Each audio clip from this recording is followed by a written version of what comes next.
You're wasting your time with that one. She's practically furniture."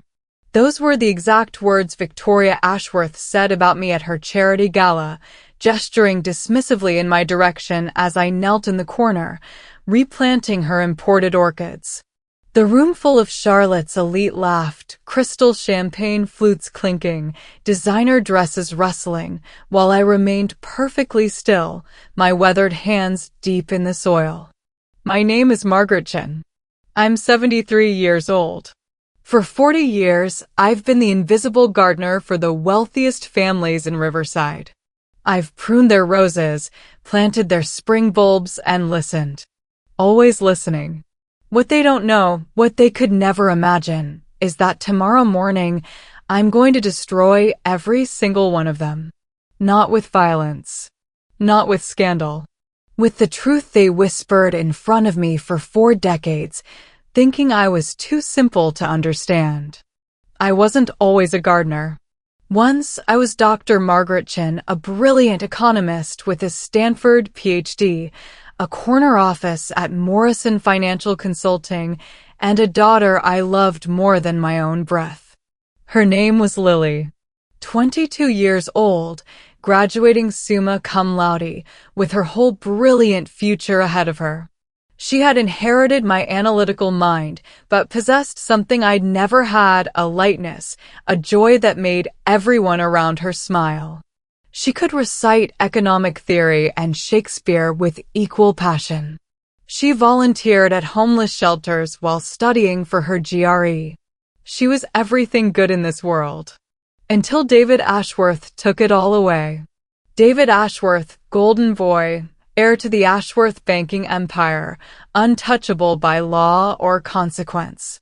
At a charity gala in 2001, he met my Lily. She was catering the event to pay for graduate school. He charmed her. He pursued her. He promised her the world. 6 months later, she was dead. The official report said accidental overdose. Prescription medications mixed with alcohol. The investigation lasted exactly 3 days before being quietly closed. David Ashworth's father made some calls. Money changed hands. My daughter became a statistic, a cautionary tale whispered at country clubs about those kinds of girls who get involved with the wrong crowd. I knew the truth. Lily had called me the night before she died, terrified, saying David had become violent when she tried to end things. She said he'd threatened her, said his family would destroy her reputation if she went public. Her voice was shaking so badly I could barely understand her words. I begged her to come home immediately. She said she would, first thing in the morning. The next morning, she was gone. I tried everything. I went to the police. They had already closed the case. I hired lawyers. They refused to take on the Ashworth family. I went to the media. They killed every story before publication. I even tried going directly to the Ashworth mansion, only to be escorted off the property by private security who threatened me with a restraining order. The funeral was small. Just me, a few of Lily's college friends, and the crushing weight of injustice. As I stood by her grave, I made a decision that would define the next 4 decades of my life. That's when Dr. Margaret Chen disappeared. And Margaret the gardener was born. I sold everything, my house, my car, my designer clothes, my jewelry. I took my savings, about $180,000, and disappeared into the working class. I dyed my hair gray. I bought clothes from thrift stores. I learned to stoop when I walked, to make myself smaller, older, less noticeable. I got a job with Green Thumb Landscaping, the company that serviced every mansion in Riverside's most exclusive neighborhood. The neighborhood where the Ashworth family lived. The transformation was easier than I expected. When you're wealthy, educated, and polished, people see you. When you're in work clothes, kneeling in dirt, you become part of the landscape. Literally. For 40 years, I've been invisible. I've knelt in flower beds while they discussed mergers and acquisitions. I've trimmed hedges while they gossiped about affairs and arranged marriages. I've watered gardens while they planned illegal deals and tax evasion schemes. And I wrote it all down. Every single word. At night, in my tiny studio apartment above a laundromat, I would transcribe everything I'd heard that day. Names, dates, dollar amounts, illegal schemes. I studied finance through library books, teaching myself to understand the complex transactions they discussed so casually. My economist's brain, which I'd thought I'd abandoned, came roaring back to life in those quiet evening hours. But I didn't just listen and record. I invested. That $180,000 became my weapon. When I overheard David Ashworth's father mention a struggling tech startup in 1998, I invested $5,000. That company became a subsidiary of Google. When Victoria Ashworth complained about her husband's wasteful investment in some coffee chain in Seattle, I bought shares. That was Starbucks in its early days. When they discussed dumping stock in a pharmaceutical company before bad news went public, I shorted it and made a fortune. For 40 years, while they saw me as human furniture, I built an empire on their secrets. My portfolio now sits at $340 million. And tomorrow, I'm going to use every penny of it to burn their world to the ground. But I wasn't alone in my invisible war. Over the years, I discovered others like me. The invisible people. The ones who moved through the halls of power without being seen. We found each other in subtle ways, a knowing glance, a careful comment, a shared understanding of what it means to be present but unseen. The housekeeper who cleaned the mayor's office and overheard corruption schemes. The night janitor at the hospital who saw doctors falsifying records.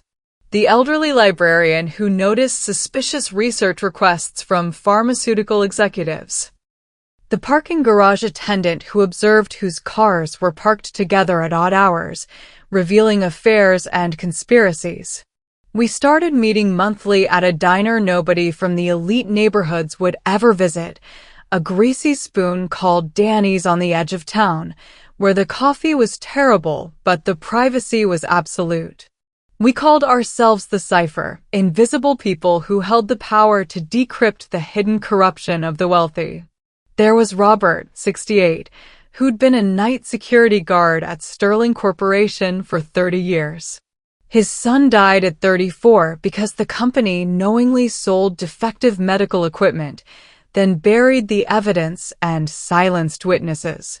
Robert had badge access to every floor, every filing cabinet, every confidential meeting room. There was Elena, 71, a seamstress who'd made custom suits for judges while they discussed which verdicts they'd been paid to deliver. Her hands had measured the shoulders of men who sold justice to the highest bidder while she stood silent, pins in her mouth, apparently too focused on hemlines to comprehend their words. There was James, 75, a chauffeur whose daughter lost everything in a predatory lending scheme orchestrated by the very bank executives he drove to their mistress's apartments. He'd heard them laugh about stupid people who didn't read the fine print, while he drove them in circles so they could have privacy for their phone calls. Each of us had a story. Each of us had lost something irreplaceable to the system that protected the powerful. Each of us had been invisible long enough to understand that invisibility was, paradoxically, the greatest power of all.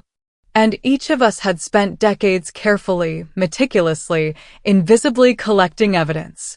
Tomorrow morning at 9 a.m., we're releasing everything. Not to the local police, they're bought and paid for. Not to the state authorities, half of them are in our files. We're releasing it all simultaneously to the FBI, the SEC, the IRS, and every major national news organization. 40 years of evidence. Thousands of pages of documented crimes. Audio recordings from phones they didn't know I'd answered. Photographs from security cameras they forgot were there.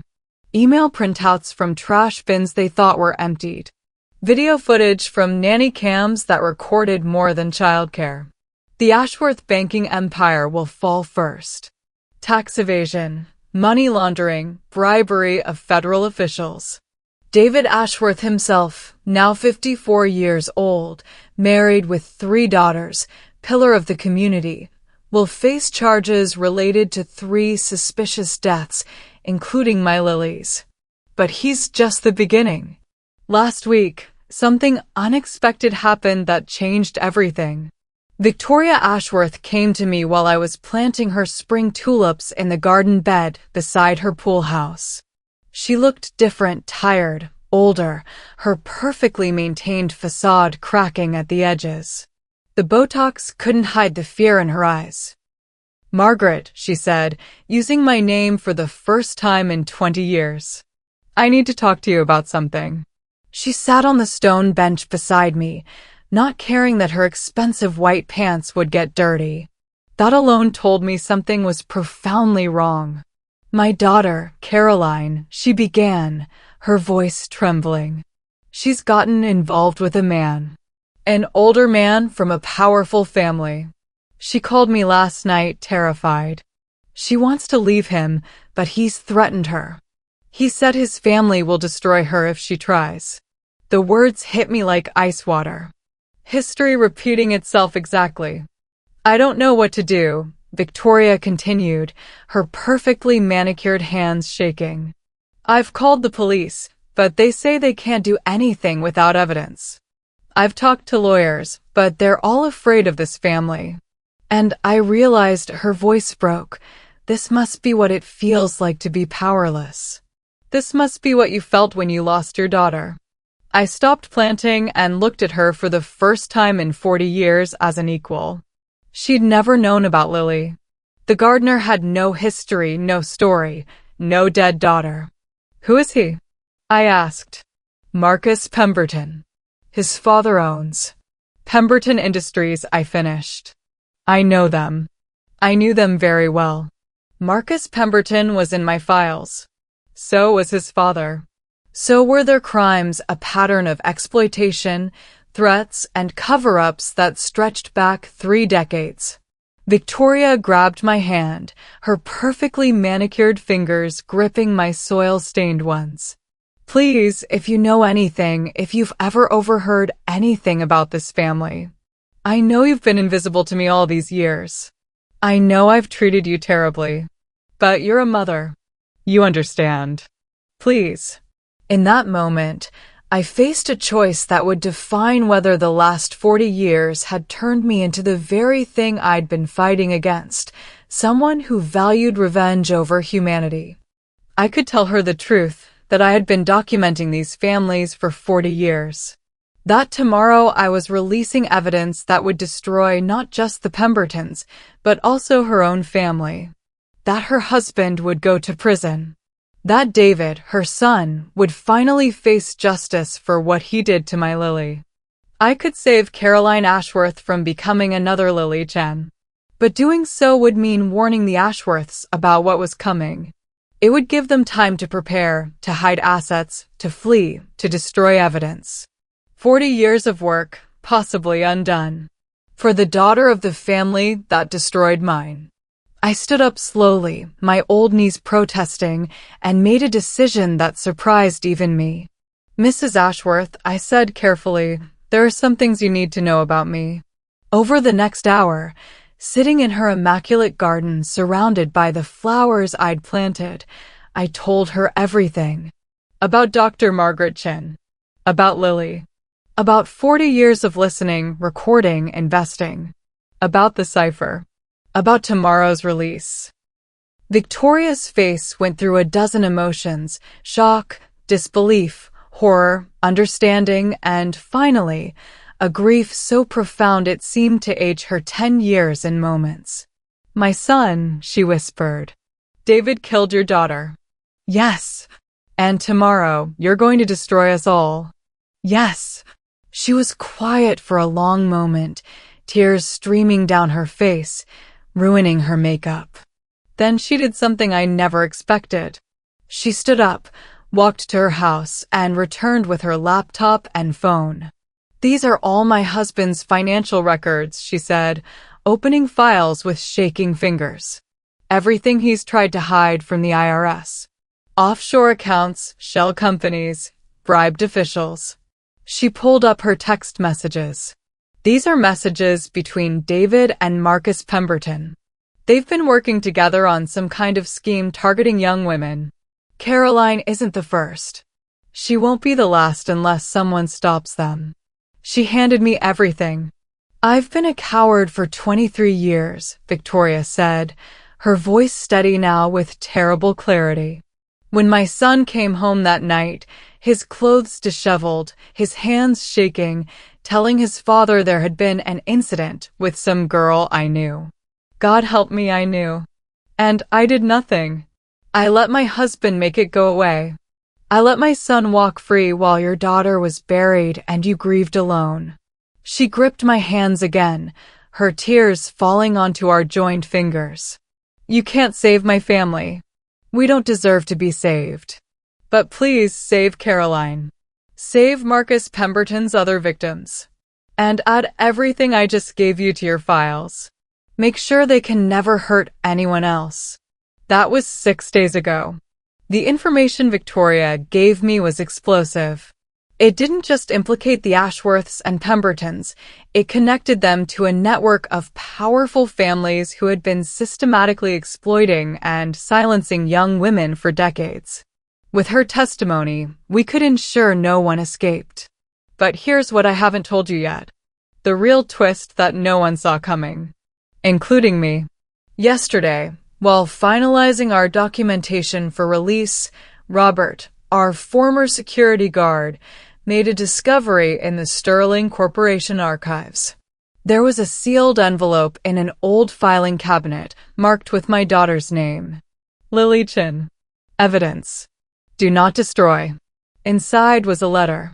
From David Ashworth's younger sister, Jessica. Written 23 years ago, in handwriting that grew progressively more frantic. "To whoever finds this, my brother David did not kill Lily Chan. I did. It was an accident. I gave her pills to calm her down after David's attack, not knowing she'd already taken medication for anxiety. When she died, David and my father decided to cover it up rather than let the truth come out. I've tried to tell the police, but my family had me committed to a psychiatric facility. They said I was delusional, having a breakdown. I've lived with this guilt every day since. If you're reading this, please know Lily Chin deserved justice. And so do I. My name is Jessica Ashworth, and I am not crazy. I am not delusional. I am a prisoner of my own family. And if something happens to me, please know it wasn't suicide. It was them." The letter was dated 3 weeks after Lily's death. According to the file notes attached, Jessica Ashworth died by suicide 6 months later. Official cause: jumped from her family's vacation home balcony during a holiday weekend. Unofficial truth: according to Robert's notes from a security guard who'd worked at that property, she'd tried 5 times to report what really happened, and each time, her family had her declared mentally unstable and silenced. For 40 years, I blamed David Ashworth for directly killing my daughter. The truth was more complex, more tragic, and somehow even worse. He had created the circumstances that led to her death. He had attacked her. He had driven her to need those pills. But the actual act was committed by another young woman, also victimized and controlled by the Ashworth family's obsession with protecting their image at any cost. David Ashworth was guilty of assault, conspiracy, and obstruction of justice. But he wasn't a murderer. He was something perhaps worse, a coward who let his sister die rather than face consequences for his own actions. Tomorrow is here now. At 9 a.m. this morning, the Cipher released 40 years of documentation to federal authorities and media outlets. By noon, FBI agents were serving warrants across Riverside. By evening, 12 prominent business leaders were in custody, including 4 members of the Ashworth family. Caroline Ashworth was rescued from Marcus Pemberton's home before he could destroy evidence or flee. She's testifying against him in exchange for protection. Victoria Ashworth is cooperating fully with authorities. She'll face charges for obstruction of justice, but likely receive leniency for her cooperation and her role in bringing down the larger conspiracy. David Ashworth will spend the next 20 years in prison for assault, conspiracy, and evidence tampering related to 3 separate cases involving young women. Not for murder, but justice nonetheless. The Pemberton family empire is being dismantled as I write this. Sterling Corporation's corruption is finally exposed, and Robert's son is being posthumously recognized as a victim of criminal negligence, with the company forced to pay damages to his family. 40 years of invisible work paid off in a single day. But here's what I didn't expect. I don't feel victorious. I feel empty. Because somewhere in these past 40 years of hiding, of plotting, of living for revenge, I forgot how to live for anything else. I'm 73 years old. I have $340 million. I have justice for my daughter. I have the satisfaction of seeing corrupt systems dismantled. But I have no friends beyond the cipher. No family. No one who knows both Margaret the gardener and Dr. Margaret Chin, the economist who never stopped fighting. I've missed 40 years of birthdays, holidays, friendships, love. I've missed my own life while documenting theirs. I've spent 40 years invisible by choice. And now I don't know how to be seen. Yesterday, I received a letter that changed everything again. It was from Caroline Ashworth. She's 22, the same age Lily was when she died. Dear Dr. Chin, my mother has told me about your daughter, about Lily, about what my family did to both of you. There are no words adequate to express my sorrow and my gratitude. You spent 40 years seeking justice for someone you lost. In doing so, you saved my life.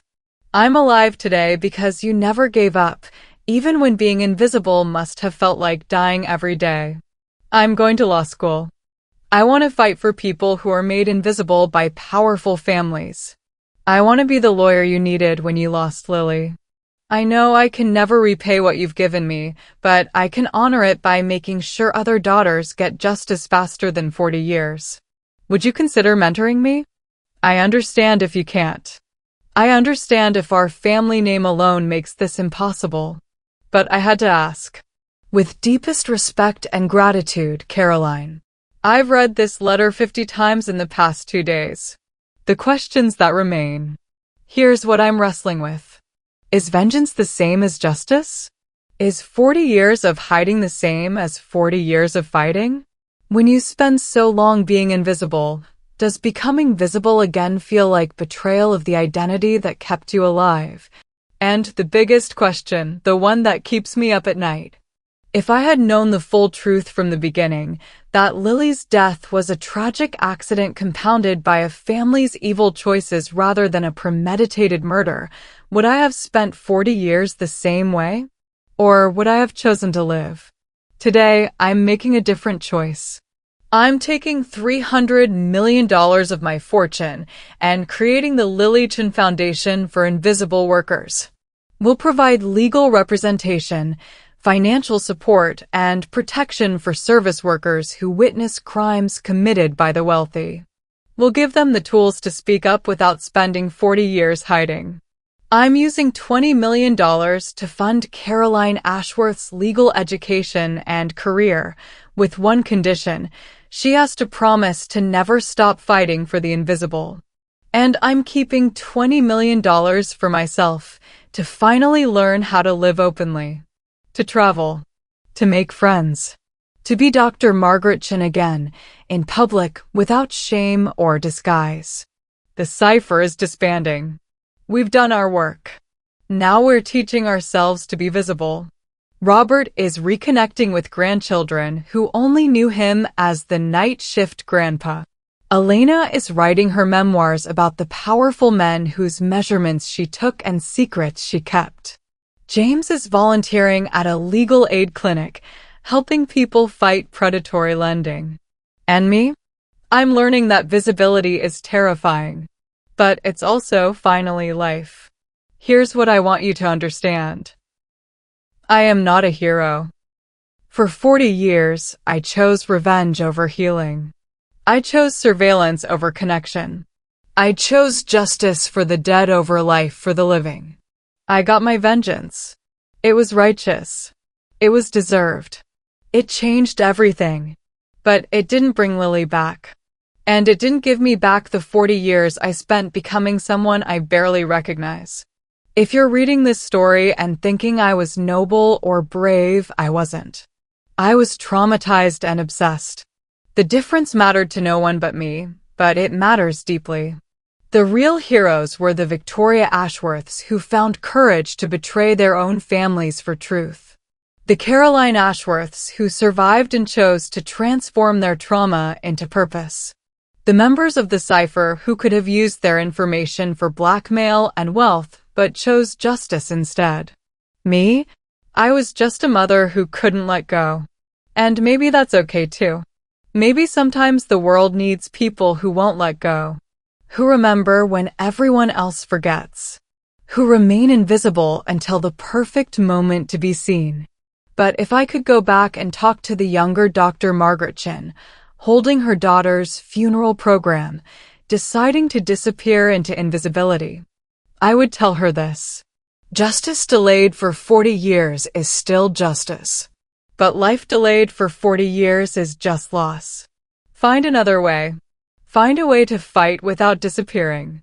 Because they took your daughter. Don't let them take you too.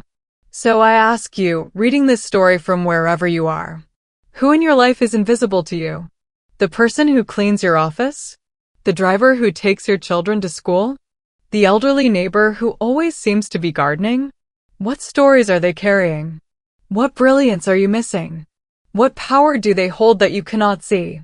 And more importantly, are you invisible in your own life? Have you disappeared yourself to avoid pain, to chase revenge, to hide from trauma? I spent 40 years invisible. I got my justice. But I'm only now at 73, learning to be visible again. Don't wait as long as I did. Whatever you're hiding from, the world needs to see the real you before it's too late. That's the real lesson of the gardener's silence. Sometimes the most powerful sound is not the silence we keep, but the voice we finally choose to speak. With respect and hope for your visibility, Margaret Chin.